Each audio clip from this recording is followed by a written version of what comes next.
మనం ప్రజాస్వామ్యంలో బాగా సోషల్ మీడియా వచ్చిందనుకుంటున్నాం కానీ ఒకప్పటితో పోలిస్తే సోషల్ మీడియా వచ్చాక సోషల్ మీడియా ద్వారా దాడి చేసి పాట మీద వాక్ స్వాతంత్రం మీద నిర్బంధం పెరిగినట్టు అనిపిస్తుంది అన్న ఏమన్నా? అంటే విషయం ఏంటంటే నేను ఒక్కదాని మీదనైతే మాట్లాడతాను. పాట మీద నిర్బంధం ఏం పెరగలేదు. కాకపోతే ఏంటంటే పాటని మనమే నిర్బంధించుకునేటట్లు చేస్తున్నారు. ఓకే, ఎట్లా అది? మనమే ఒక ఆలోచనకు వచ్చేటట్టు చేస్తున్నారు. అనొద్దులే కానీ కామెంట్లు పెడతారు. ఇప్పుడు నీకు ఎవడిచ్చిండు ఆ రైట్? అసలు కామెంట్ పెట్టే రైట్ నీకు ఎవడిచ్చిండు? నువ్వు పెట్టిన కామెంట్ వల్ల నేను ఒక పాటని రిలీజ్ చేయకుండా ఉండాల్సి వస్తుంది. ఒక పాటకు నువ్వు పెడితే ఇంకో పాటని రిలీజ్ చేయకుండా ఉండాల్సి వస్తుంది. నువ్వు పెట్టిన కామెంట్ వల్ల నేను పడ్డ కష్టం వృధా అయిపోతుంది. ఇప్పుడు నాకు రీసెంట్గా ఒక కామెంట్ పెట్టారు. నేను ఇప్పుడు జరుగుతున్న ఇష్యూ యూరియా గురించి. నేను రాసింది ఏముంది దాంట్లో? ఏం రాసిన అంటే, ఒక్క యూరియా బత్త కోసం పడిగా పూలుగాస్తున్నాడు, తన పంటను బతికించగా అయ్యో తన్లాట పడుతున్నాడు. ఇది రాసిన. ఇక్కడ ఇలా ఏడ రాజకీయం ఉంది? ఒక రైతు ఆవేదన ఉంది. రైతు ఆవేదన రాసిన. తన పంటను బతికించగా అయ్యో రైతు ఆవేదన తన్లాట పడుతున్నాడు అని రాసిన. దాని కింద నాకు వచ్చిన కామెంట్స్ ఏంటి? ఇదే బిట్ రిలీజ్ చేసిన నేను. నాకు వచ్చిన కామెంట్స్ ఏంటి తెలుసా? మీరు బీఆర్ఎస్ పార్టీకి అమ్ముడు పోయిలరా, మీకు ఎన్ని పైసలు ఇచ్చిలరా, అరేయ్ తొరేయ్, సిగ్గుందారా మీకు, మీరు మనుషులేనారా, ఇట్లాంటి కామెంట్లు పెట్టిళ్ళు. అసలు మీరు మనుషులా? నేను చేసింది ఏముందాడు? నువ్వు పూర్తి పాట విన్న తర్వాత నాకు ఈ కామెంట్ పెట్టు, నేను యాక్సెప్ట్ చేస్తాను. నువ్వు ఏమంటారు, రిలీజ్ చేయకముందుకే కింద పాట పెడితే దాని కింద బ్యాడ్ కామెంట్స్ పెడితే నాకు ఒక స్టేజ్లో ఏమనిపించింది, ఈ పాట రిలీజ్ చేయాలన్నా వద్దా? ఎందుకు దీంట్లో ఏముంది అసలు? దీనికి పార్టీ రంగు ఎందుకు, పార్టీలకు ఎందుకు అంట కడుతున్నారు దీన్ని? తప్పు కదరా అట్లా. అంటే నేనేమంటున్నా, ఇప్పుడు నేను రిలీజ్ చేయలేదు అనుకో, నాకు నేను నిర్బంధించుకోవడమే కదా. అంటే సైకలాజికల్గా అదే అన్న. మునుపు డైరెక్ట్ అందరూ దాడి చేస్తే తెలిసేది, ప్రజలు వ్యతిరేకిద్దరు, పోలీసులు వద్దురని. ఇప్పుడు సోషల్ మీడియాతో విషం, స్లో పాయిజన్ లెక్క. వాడు మన గిట్టనాడా మీరు అన్నట్టు ఇంటి పక్కోడో మీకుతో ఫ్రెండ్లీగా ఉండి కుళ్ళుతో ఏడ్చేటోడో కానీ కథం ఫేక్ అకౌంట్ పెడతాడు, కింద కామెంట్లు పెడతాడు. అది నేను నాకు కామెంట్ పెట్టిన ప్రతి ఒక్కరి ఐడి ఓపెన్ చేస్తాను నేను. వాళ్ళని మీద దాడి చేద్దామనో మళ్ళీ రిప్లై ఇద్దామనో కదా, అసలు ఎవరినా అని ఓపెన్ చేద్దామని చూస్తే ఒక్కటి కూడా పబ్లిక్ అకౌంట్ ఉండదు. నాకనే కాదు, పాపం ప్రతి కళాకారుడికి ఈ సమస్య ఉంది. ఈ కామెంట్స్ వల్ల ప్రతి కళాకారుడు సఫర్ అయిపోతున్నాడు. పెట్టాలి, మీ ఒపీనియన్ పెట్టండి, కానీ మరీ నీచంగా గౌరవంగా విమర్శ కూడా కొంచెం గౌరవప్రదంగా అన్నా మాకు ఇక్కడ ఇది నచ్చలేదు, మీరు ఈ స్టాండ్ ఎట్లా తీసుకున్నారు? ఇప్పుడు నేను ఒక మాట అంటారా, బీఆర్ఎస్ పార్టీ మీకు ఎన్ని కోట్లు ఇచ్చిందిరా, మీరు బీఆర్ఎస్ పార్టీ భజన చేస్తున్నారని నన్ను సందీప్ని అంటుంటారు. మరి కాంగ్రెస్ పార్టీ నీకెన్ని కోట్లు ఇచ్చింది, నువ్వెందుకు భజన చేస్తున్నావు? బీజేపీ పార్టీ నీకెన్ని కోట్లు ఇచ్చింది, నువ్వెందుకు భజన చేస్తున్నావు? ఇచ్చిందా మరి నీకు? నీ అంతరాత్మకు తెలుసా? నా అంతరాత్మకు తెలుసు, నాకెన్ని ఇచ్చిళ్ళు ఇయ్యలేదు, ఇచ్చిల్లా ఇయ్యలేదనేది నాకు తెలుసు, నీకెటే తెలుస్తుంది అన్న. ఇక్కడ నేను ఒక క్వశ్చన్ అడగాలి మిమ్మల్ని.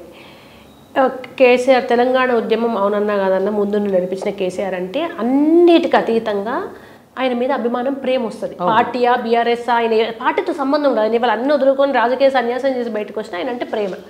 మీతో కలిసి పనిచేసిర్రు, అప్పుడు ఆయన దగ్గర నుంచి చూసిన వాళ్ళు కళాకారులకు కొంచెం ఎక్కువ ఉంటుంది కదా. ఈ ప్రేమ అభిమానము కొంచెం ఎక్కువ వంగుతారు. అది అందరం తెలంగాణ అంటే అభిమానం ఉన్న వాళ్ళందరూ అటు వంగుతారు. ఈ క్రమంలో ఇదే బాగా పైసలు వచ్చినాయి. ఎవరికైతే 3 కోట్లు ఇచ్చారట ఫ్లైట్లో కూర్చొని, ఈయనకైతే 2 కోట్లట. ఎలక్షన్ ముందైతే మనిషికి కోటి. ఈ రూమర్స్ వచ్చినప్పుడు నిజమేమో వాళ్ళకి అర్థం కాదు. కళాకారులకు ఎట్లుంటుంది, కొంచెం నువ్వే అని ఛాయ్ వస్తే కృతజ్ఞత ఉండాలి, ఛాయ్ అని ముందుకు పోయి మొత్తం ఖర్చు పెట్టుకునే రకాలేమో వీళ్ళు ఉంటారు. ఒకరిద్దరు బాగా సెటిల్ కాగానే ఇంకా మిగతా వాళ్ళు అందరికీ అట్లనే కోట్లు వచ్చినాయి అని ఒక 10 మంది పేర్లు ఉంటాయి. మీవి టాప్ 10 కళాకారులు ఉంటారు, మీకైతే 100 కోట్లే. ఇక ఈ పైసలు అంట కడుతున్నప్పుడు అభిమానానికి డబ్బులు మూటలు ముట్ట చెప్పారు అంటున్నప్పుడు నవ్వు వస్తుందా, కోపం వస్తుందా? నాకైతే ఈ మధ్య స్టార్టింగ్లో నవ్వు వచ్చిందిరా బాగా, కానీ ఈ మధ్య కోపం వస్తుంది నాకు. ఎందుకనంటే ఇప్పుడు ఏమంటారు, మీరు ఉద్యోగం వదిలిపెట్టుకున్నారు కదా, మీకు ఉద్యోగం మీదనే మీకు శాలరీ వస్తుంది కదా, డబ్బులు ఇవ్వకుండా, పార్టీ డబ్బులు ఇవ్వకుండా మీరు ఎందుకు పనిచేస్తున్నారు, ఎట్లా పనిచేస్తున్నారు అని అడుగుతారు. నువ్వు అన్నట్టు పెద్ద సార్ మీద కేసీఆర్ మీద అభిమానం, బీఆర్ఎస్ పార్టీ మీద అభిమానం. 2009 నుంచి ఉద్యమంలో ఉన్నాం. ఫస్ట్ నుంచి ఆయన చూస్తూ పెరిగిన వాళ్ళము, ఆయన స్పీచ్లు వింటూ పెరిగిన వాళ్ళము. అదే అభిమానంతో వాళ్ళు సస్పెండ్ చేస్తే, ఉద్యోగం నుంచి సస్పెండ్ చేస్తే మేము బయటకు వచ్చినాం. నాకు నువ్వు ఎట్ట బతుకుతున్నావు అంటే ఒక ఆన్సర్ చెప్తా. నాకు నేనుగా స్వతహాగా రచయితను నేను. నాకు యూట్యూబ్ అనే ఒక వేదిక ఉంది, ప్లాట్ఫామ్ ఉంది. నాతో ఇక్కడ రాయించే వాళ్ళు చాలామంది నా మిత్రులు ఉన్నారు, పాటలు రాయించే వాళ్ళు. 2 రాష్ట్రాలు రాయించుకుంటారు, 2 రాష్ట్రాల్లో రాయించుకునే వాళ్ళు, నాతో పాటలు రాయించుకునే వాళ్ళు ఉన్నారు. నాకు సొంతంగా 5-6 యూట్యూబ్ ఛానల్స్ ఉన్నాయి. నాకు కొంత రెవెన్యూ వస్తుంది.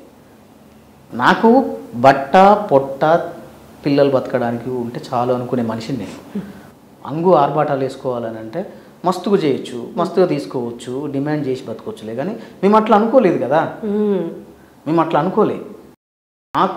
మేము అభిమానించే నాయకుని పార్టీలో ఉండాలనుకుంటున్నాం.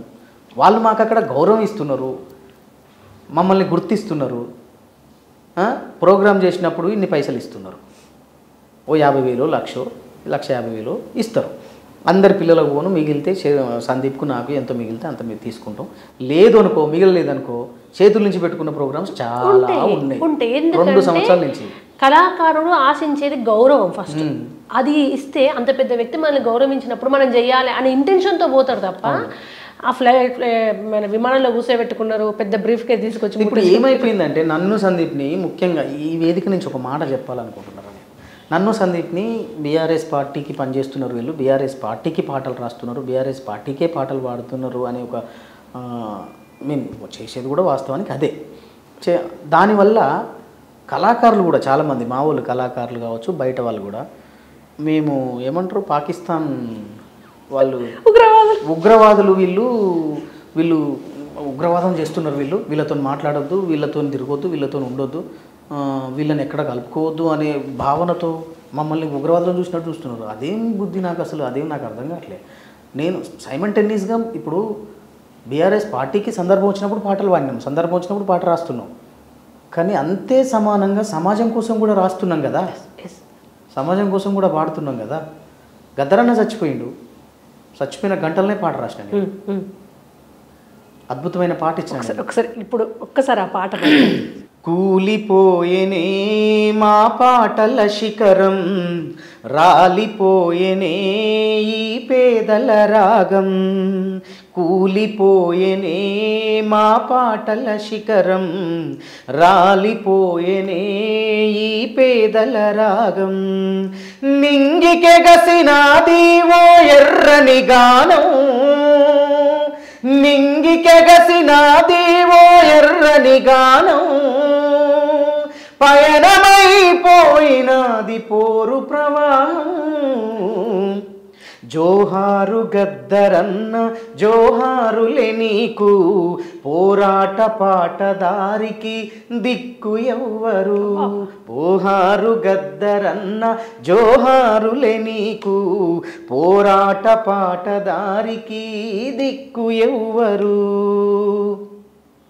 అడవి గుండె పైన నీ పాట సంతకం, పీడిత జన విముక్తికి పట్టిన పంతం.